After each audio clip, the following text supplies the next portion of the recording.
I've always loved nature and wildlife. They're part of my DNA. I'm obsessed with National Geographic, the Discovery Channel, and was an avid fan and friend of Marlin Perkins from TV's Wild Kingdom and the late Steve Irwin, the crocodile hunter.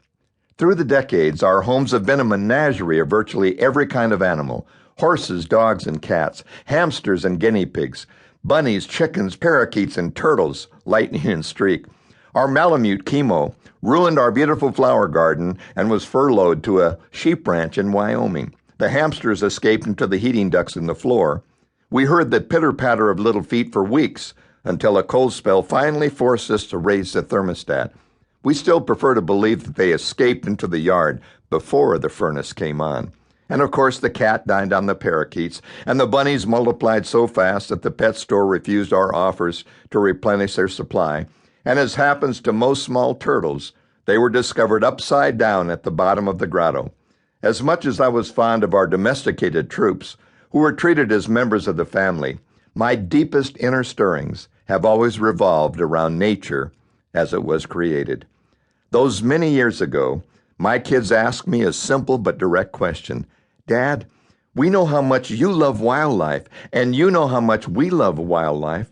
Will you ever take us on a safari to Africa so we can enjoy the animals in their natural habitat? We don't like the zoo, Dad. The animals there are like paranoid POWs with no possibility of parole. Will you take us to Africa, please, Dad?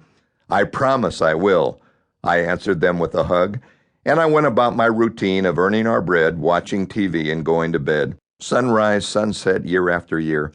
Before I knew it, I was in my 60th year.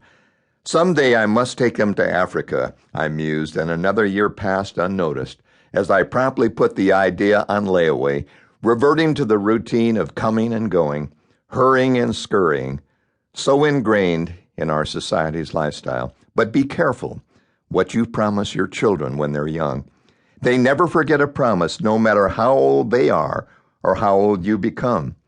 You are their parents all of your lives, not simply while your offspring are under your roof.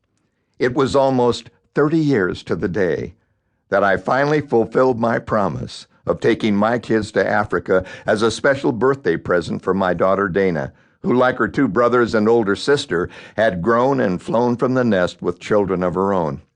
What I could not possibly have foreseen at the time was that this particular event would profoundly and completely alter my thinking and priorities for the remainder of my life. This would not just be another wonderful holiday excursion with lots of videos and photos to share with family and friends. This would be a once-in-a-lifetime journey to the very core of my own belief system. So deeply emotional has been the impact on who I am and what I believe that it has become an annual spiritual pilgrimage that I hope to continue as long as I can travel, walk, look, listen, and feel.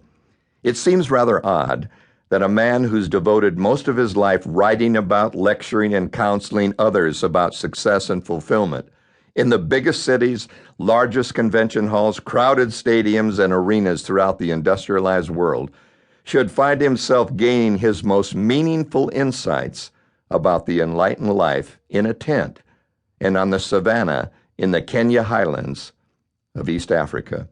Perhaps by being still and listening to my own heartbeat, as the only human sound emanating from the vastness of the Mara, I was able to hear the music and lyrics of my own soul, that inner center that each of us visits so rarely, if at all, in the hurried gridlock of our daily existence. I sing this inner song for you, the listener, with the sincere desire that when you hear my last words on the final recording, you'll smile, touch a loved one, slow the pace of your own journey down a bit, and feel more connected not only to the past and future, but to those priceless, simple treasures in the moment that have no purchase price.